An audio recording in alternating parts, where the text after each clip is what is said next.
The night before the overseas application deadline, our class group chat exploded. Oh my God. Bruno, why did you change your destination to the UK? Weren't you going to France with Emma?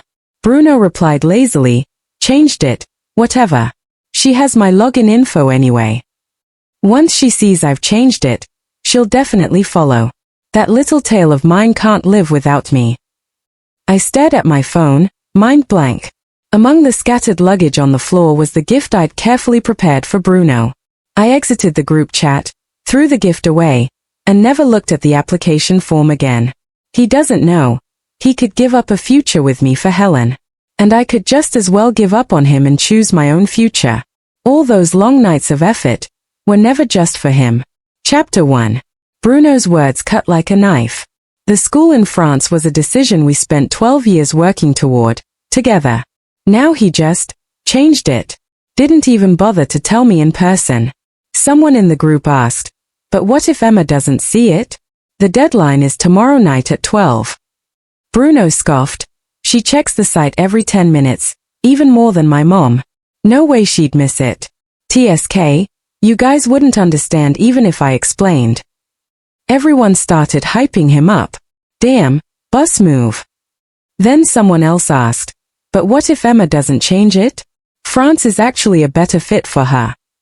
Bruno paused, then replied, his tone cold, bullshit.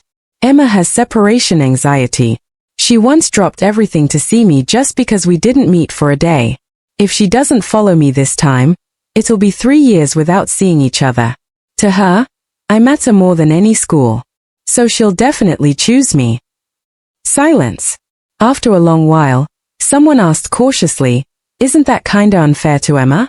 We've all seen how hard she's worked for France. At least tell her. Bruno clicked his tongue in annoyance. Don't wanna. You guys know how Emma is. If she finds out I changed it because of Helen, she'll cry, and I'll get another migraine. Better not tell her. Saves me the trouble. The group exploded again. Well yeah, Emma's sweet, but Helen's on a whole other level. Lucky bastard. Those careless jokes, they almost crushed me. I really wanted to call him, scream at him, demand answers. But my fingers just wouldn't hit call. In the end, I numbly collapsed into bed, staring blankly into the dark. Chapter 2. Staring at the ceiling, my thoughts began to blur. How can people change this easily? We were the ones who cried into each other's arms while struggling through French classes, and not once did we think about giving up. Every time we felt like we couldn't go on, we'd cheer each other up with pictures of the Eiffel Tower. The day we got our offers, we laughed and cried, believing we were finally heading toward our happy ending. But just as we were about to have it, he suddenly let go of my hand and ran toward someone else. Honestly, I wouldn't have blamed him for changing his plans. But why didn't he tell me? Am I that insignificant in his eyes? If he found me annoying, then what was that late-night promise when he nervously proposed to me? Was it just the darkness making it too hard to see who was in front of him? I hugged myself tightly, buried myself in the dark, and cried. The truth is, I don't need him to survive. I don't have separation anxiety. Growing up, whenever we ended up in different classes or schools, he would be the one in a bad mood and only feel better after seeing me. So I kept moving forward, sticking to my plans, and quietly pulled him along with me. Bruno wasn't wrong. I did include him in my vision of the future. When it didn't affect my goals, I was willing to invest in what made my heart beat faster. But that didn't mean I'd sacrifice myself endlessly to please him. I closed the application page I'd accidentally opened again, wiped my tears, and never logged into the portal again. He made his choice. I'll hold my ground. From now on, we go our separate ways. I had just washed my face when a video call from Bruno popped up. Hey little tail. Pick up. I wanna see you. When I didn't answer, he spammed a few more calls, then finally sent a message. We're all meeting at the usual spot. Come now, take a cab. But I didn't want to go. Tired. Not going out. Right after I sent it, he replied, Are you sick? I'll come to you. No. Don't. As I frowned and typed the reply, Helen messaged me. I'm sorry. I was the one who begged Bruno to let me come. I didn't know you'd be upset. I'll leave right now. As long as you come, I'll be fine with anything. Ooh. My phone suddenly smelled like green tea perfume. Sickeningly sweet but fake. Before I could respond, people started atting me non-stop in the group chat. What's your deal, Emma? Can't stand seeing Bruno with someone else? Being petty has limits. Jealous 'cause Helen's prettier than you? Stop acting like a child. I froze.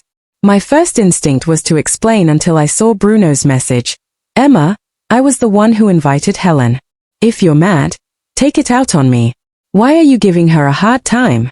Whatever. Come or not, we're having more fun without you anyway. Then they bombarded me with pictures of food. Someone even added food without vinegar. Tastes so much better. Passive-aggressive psychos. I exited the group chat, deleted Bruno, and blocked him all in one go. He used to be pinned at the top of my chat list, no matter how much we fought. But now he only belongs in my blocked folder. Chapter 3. Back when Helen first transferred to our school, she was actually my friend. At the time, Bruno even warned me that Helen didn't seem like a good person and told me not to get too close to her. I made a lot of effort to smooth things over between them. But everything changed at the welcome party when Helen took off her tacky black-rimmed glasses and showed up in a stunning red dress. After that, Bruno never told me to stay away from her again. In fact, he and Helen became increasingly close. He even introduced her to his childhood friends and his circle. By the time I realized what was going on, all my friends had already become hers. Bruno treated Helen differently, special. That time, Bruno and I had a huge fight and didn't talk for 3 whole months. I said, if you like Helen, I'll step aside. But Bruno cried and said, you're the one I care about the most. Helen has depression and she comes from a single-parent family. I just felt sorry for her and wanted to help. I believed him. But he played me like a fool. They kept hanging out more and more. That word friend just became a mask to cover up what they were doing. Now he even changed his application for Helen, making me look like a total idiot. When I snapped back to reality, it was already dark. I hadn't even noticed my mom had come home. She looked at me and smiled. Had another fight with Bruno? You even blocked him on WeChat. He wants you to add him back. I brushed it off and left the house. Earlier, our advisor had asked us to confirm our applications one last time at school. When I arrived, there was an empty seat next to Bruno. That seat used to be mine, but Helen sat there without hesitation. Bruno didn't say a word. He just naturally took the bag Helen handed him. His eyes briefly flicked toward me like he was waiting for me to lower my head. Too bad he guessed wrong this time. I turned and sat next to the campus heartthrob, Lewis, far away from them. Everyone double-check your submissions. The portal closes tonight. If you regret it tomorrow, it'll be too late. Our advisor was spitting all over the podium as he spoke. Lewis suddenly glanced at my application. What a coincidence. I'm going to France too. Before I could respond, someone tapped me on the shoulder. Emma, don't you have something to say? I ignored him and was about to say something to Lewis. But Bruno grabbed my arm and yanked me outside. Emma, are you done yet? Throwing a tantrum and now you're even blocking me. I'm warning you. Unblock me now or forget about ever adding me again. I stared at him for a few seconds. Oh, good thing I wasn't planning to add you back anyway. Bruno's face darkened instantly. Fine. Don't come crying to me later. I turned to leave, but he suddenly grabbed me again, eyes serious. The deadline's close. Just double-check your application. Make sure you didn't mess it up. He seemed like he wanted to say more, but Helen walked over right at that moment and cut him off. Bruno, I don't quite get this part. Can you help me? Sure, I'll take a look now. Bruno immediately lowered his head to check Helen's form. I let out a mocking laugh and walked away. By the time he tried to say something else, I was already almost back inside. Emma, remember to double-check. Go over it carefully. Chapter 4. Heh. He really thinks his word is law, doesn't he? He probably assumed that just because he told me to review my application, I'd obediently go check it, then notice he changed his and follow along like a fool. What a joke. Since he won't say it, I'll pretend not to know either. After all, he thinks comforting me is a huge hassle. I think explaining anything to him is just as much of a pain. Luckily, for once, I've finally seen things clearly. When we got back to the classroom, Louis noticed I didn't look well and insisted on dragging me out to watch a performance. But when it ended, we bumped into Bruno, looking cold and grim. He stared at Louis, face darkening instantly. I knew he was misunderstanding things, but I didn't feel like clearing it up. I completely treated him like air. Just as we turned the hallway corner, I ran into Bruno again, this time with his friends. Bruno, seriously, tell Emma already. France and the UK aren't exactly next door. If she goes alone, won't you be worried? Bruno snorted dismissively. What happens to her has nothing to do with me. Anyway, she's probably already changed her application. She's just throwing a tantrum. She clings like crazy, can't get rid of her. Annoying as hell. I froze for a second, then came face to face with them. Bruno told someone to take Louis ahead and turned to block me in a corner. Going to a music festival and not inviting me but inviting someone else? Wow, look at you now, little tail. You've got guts. You think this'll get under my skin? He grabbed my hand, voice lazy and mocking. Fine, I'll apologize. I shouldn't have snapped at you the other day. Can we call it even now? Did you check your preferences? Then he hesitated a bit and added, did you, maybe also help check mine too? I didn't say a word. The mood turned awkward instantly. We were still in this silent standoff when Helen walked over. Bruno, they're all picking on me. Come help me. Then, as if just noticing me, she gasped in surprise. Oh, Emma, you're here too. You didn't happen to see my Instagram and follow me here, did you? Don't get the wrong idea. I just love a lively vibe and asked Bruno to come. I've liked this band for ages. And there it was again. That familiar whiff of pretentious coquette energy. I wasn't in the mood to keep up her act. Taking advantage of Bruno getting distracted, I slipped away through the gap. Just as I was about to run, Helen suddenly reached out to stop me. Chapter 5. I'm sorry, Emma. Am I the one making you uncomfortable here? I'll leave if that helps. I just don't want you and Bruno to fight. He's been in such a bad mood lately because of you, and it really breaks my heart. As long as he's happy, I'll do anything. After saying that, her eyes reddened as she bowed deeply toward me. What are you doing, Helen? Get up. Bruno shoved me aside and rushed to pull Helen into his arms, full of concern. Emma, can you stop losing it every time you see Helen? We still have 3 more years of college together. Do you really have to be this petty? I stared at him, finding it all completely ridiculous. You really think that's the kind of distance friends should have? He froze for a moment, then scoffed. What? Can't keep up the act anymore? Weren't you the one who said she was pitiful and asked us to look after her? And now you're jealous. I kept staring at him, and suddenly this face I'd known for over a decade felt completely unfamiliar. If you care about her that much, why not just marry her already? I turned and walked away, completely ignoring Bruno's furious shout behind me. If you walk out that door, don't ever come back. I didn't even flinch. Once I got home and sat down, I saw Helen had just updated her social media. It was a game of truth or dare. She got picked to kiss someone at the party. Helen's gaze swept across the room and landed on Bruno, but he didn't move for a long time. Bruno, you're the one I know best here. Whoa, gorgeous. Are you saying the rest of us are invisible unless we're Bruno?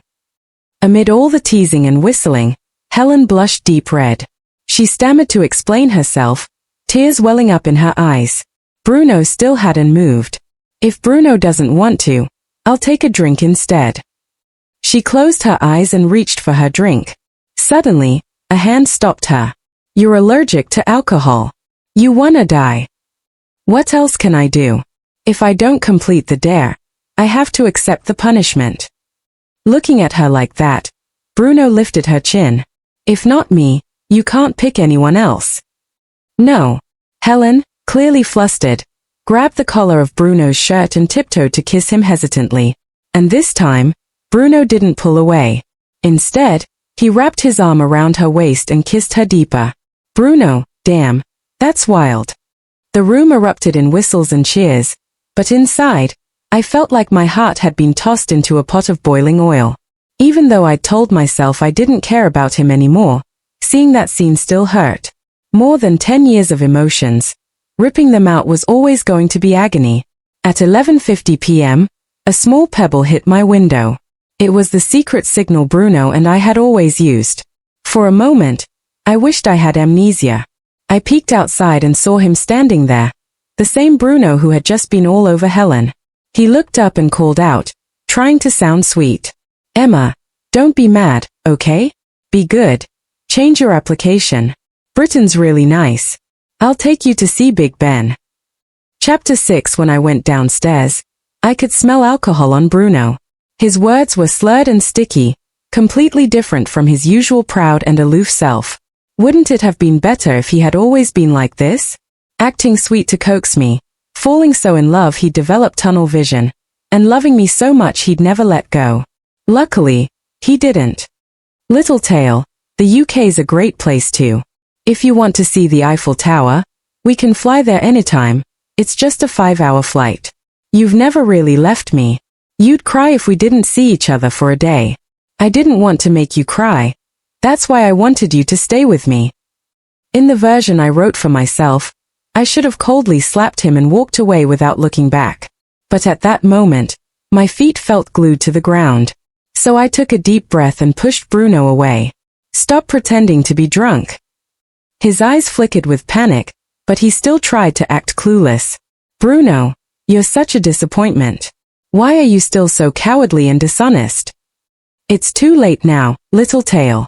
Let's get down to business first.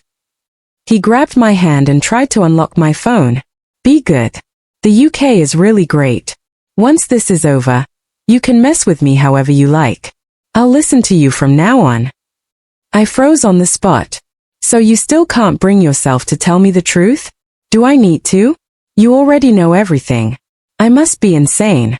I have to be to still be wasting my time here. I shoved him hard and knocked him to the ground. And then I let him scream my name behind me as loud as he wanted. Emma, don't regret this. Still trying to threaten me even now? I turned and waved my phone at him. It's 12:01. Bruno's face twisted into a mix of panic and regret. But I walked back upstairs and threw myself into the darkness of my room. One last time. One last time to feel this pain for him. But just as the sky was beginning to lighten, my mom pushed the door open. What happened between you two? Bruno showed up again first thing this morning. Chapter 7. My mom told me to talk things out calmly, then left to buy groceries, leaving just Bruno and me in the living room. He walked over with breakfast in hand, acting calm and composed. Except for his red, puffy eyes and messy face, he looked just like his usual self. It's your favorite, crab pastry from that one shop. I got up early to line up and buy it. Come on, eat. After that, we're going to school. He rambled on while I stared at him in confusion. Why would I go to school? To withdraw your spot from the university in France. I looked into it. There's still one school in the UK accepting students. It's near the one I applied to. You'll register there. He placed the new application in front of me, casually trying to rewrite my future like it meant nothing. It was a terrible school, far worse than the one I had applied to in France. Bruno, do you even hear yourself right now? He ran a hand through his hair in frustration.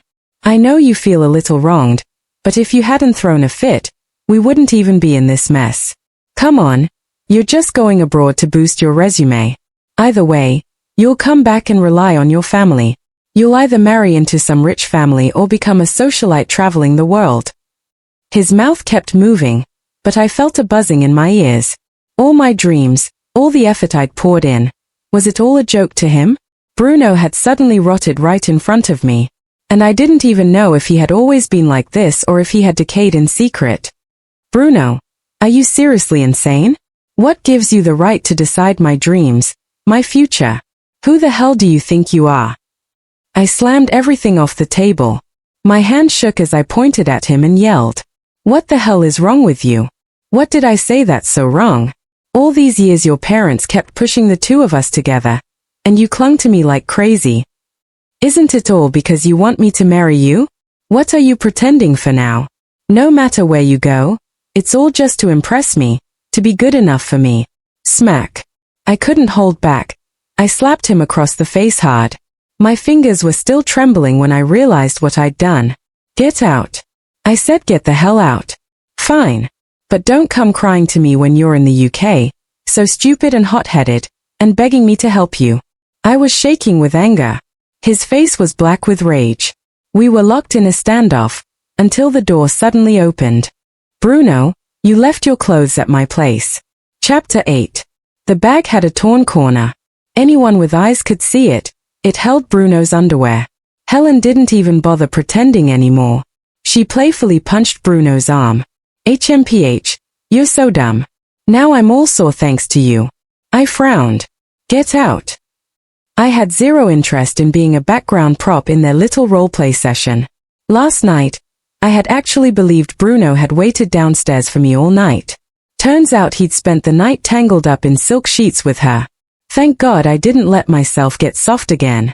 I don't even want to imagine what would have happened if I'd gone full romantic idiot mode and actually changed my application for him.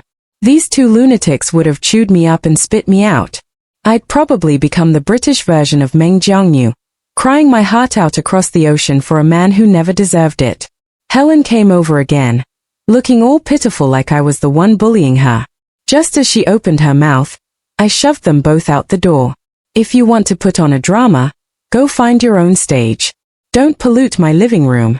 I slumped onto the couch, still feeling this knot of irritation in my chest that just wouldn't go away. Right then, Lewis invited me out. I checked in with my bestie, who said she wanted to go too, and just like that, the three of us booked a trip to Yunnan. Beautiful mountains, fresh air, stunning scenery. That very afternoon, I was already digging into grilled cheese, crisps, mint pork ribs, hot pot, rice noodles. Eating and sightseeing, I was too happy to even remember Bruno.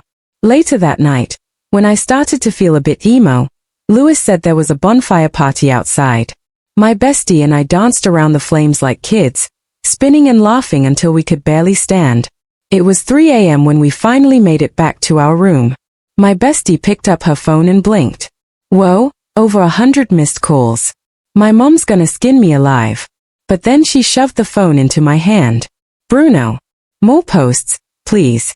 I couldn't help laughing as I read the comments.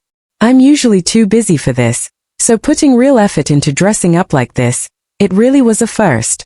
Lewis saw me and completely froze. You look amazing.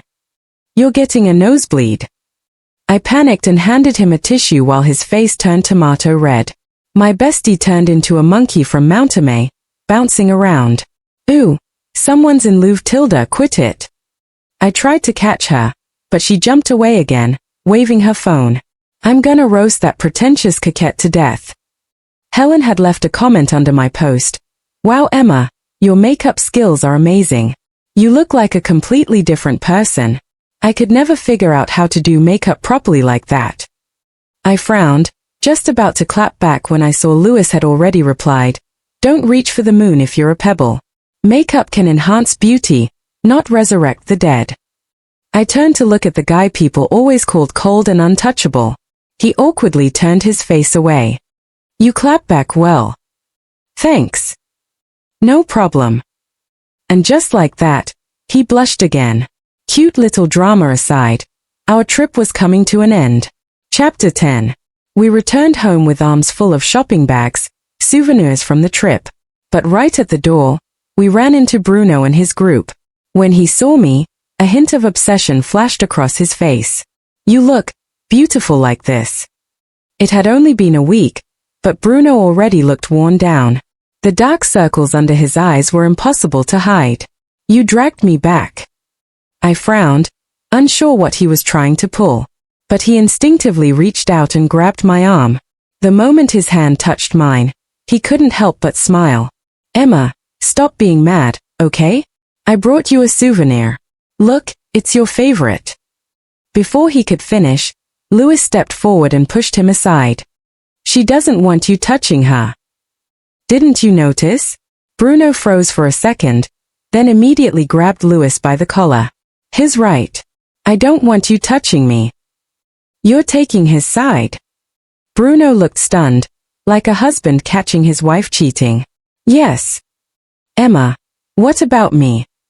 His voice was full of hurt, but I just calmly turned and walked away. He used to be someone I had written into my future. Now he's just a name in the margins I've crossed out without hesitation. I knew with complete certainty that I was cutting all ties with him. Even my mom had picked up on the tension between us.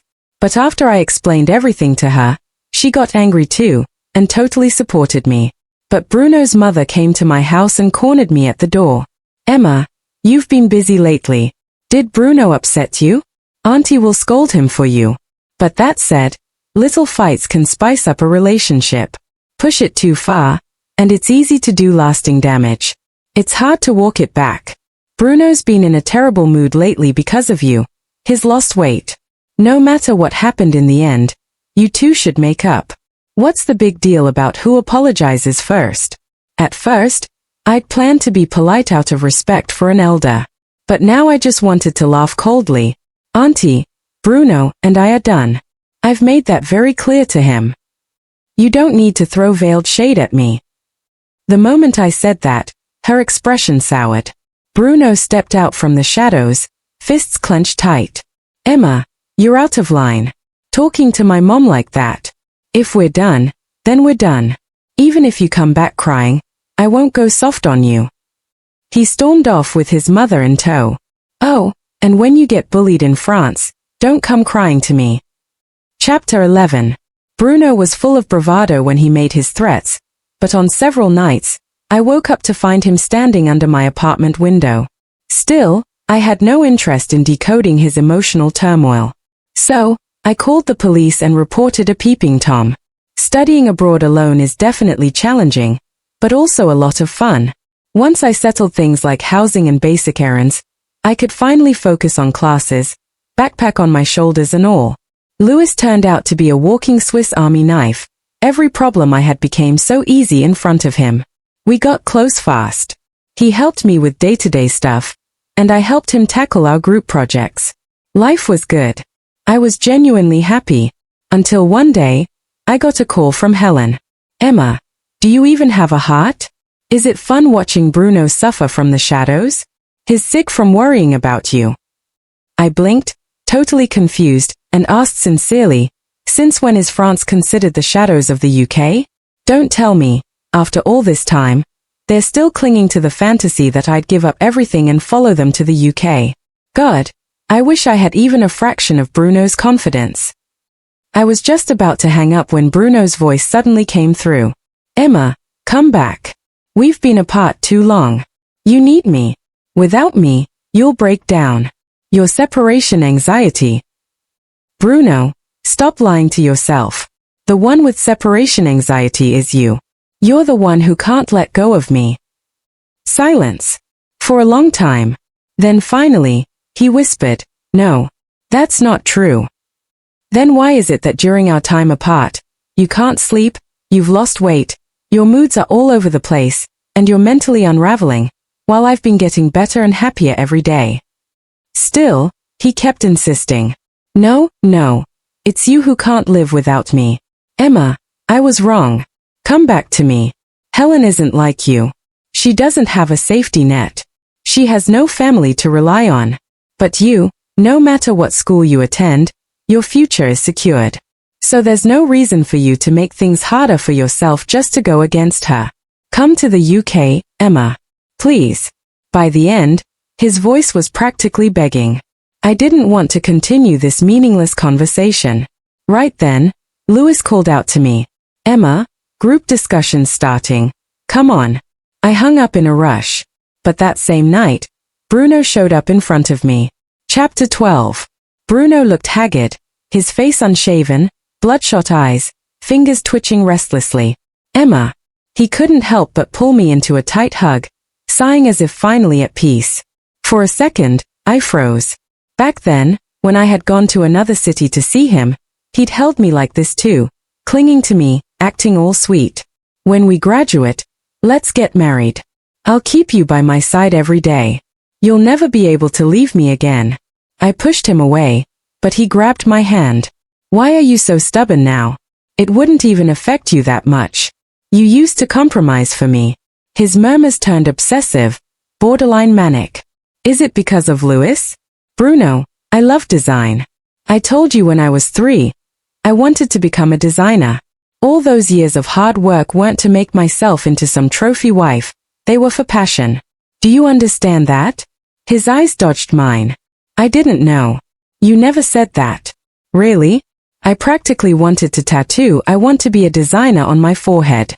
It's not that I didn't say it, it's that Bruno never cared. To him, I was just a talking doll. A grown-up version of his little RBB. Familiar, convenient, and easy to dismiss. Bruno, I don't owe you anything. So stop chasing me. When I met you, I was happy. When I loved you, I was happy. So now that I've let go, let me keep being happy. Can you do that? Bruno froze. He tried desperately to hold on to me but only caught the corner of my sleeve. Then suddenly, he started chasing after me. Emma, you're right. I'm the one with separation anxiety. I'm the one who can't let go. Please, just give me another chance. But I had already given him one. He was the one who wasted it. Bruno took a leave from school. He stayed in France. Every day when I went to class, he was there, silently following. Until one day, I stopped and faced him. Sorry, my boyfriend really minds you being around. Louis? No. Me. Louis confidently wrapped his arm around my waist, close and natural. Bruno lowered his head, flustered. Then, what about me? What do I do? What about my anxiety? His eyes brimmed with tears, staring straight at me. Haven't you already figured it out? Just turn around. Bruno turned, his face instantly went pale. Because Helen was standing right there. The amount of time he'd spent chasing me was equal to the time Helen had spent chasing him. Go back to Helen's bed like before. That should help you forget your anxiety for a while. Helen, dressed in red, sweetly held his hand. But all Bruno felt was disgust. He shoved her away. It wasn't supposed to be like this. The first time had been a mistake. He'd been waiting outside my house when Helen called, crying that her power had gone out and she was scared. He rushed over, fixed her fuse box, and then she drugged him. That dizzy, hazy night let him forget his troubles. The next morning he wanted to leave, but Helen cried, and he ran away. Later, he tried to use her to forget me. But the more he tried, the clearer my face became. Until one day, when he looked down, Helen's face had turned into mine. Don't say disgusting things to me. I cut him off coldly. Call it what it was. Lust. Don't act like you're some poor victim. If she drugged you, then what about that kiss at the karaoke bar? All the color drained from Bruno's face, his pathetic self exposed. Helen clung to his hand, unwilling to let go. After all, she was already tied to him. I didn't want anything to do with either of them anymore. But Bruno kept secretly watching me. The year I graduated and returned home, I heard the news. Helen and Bruno had another big fight. She injured him, and his family had her locked up. He was abandoned by the family as well. I just shook my head and continued working on my design draft. Louis quietly wiped down our wedding rings and slipped his back on before saying calmly, "Serves him right." I couldn't help but smile. To me, Bruno belonged to a past life. All that mattered now was the pen in my hand, and the future I would draw for myself.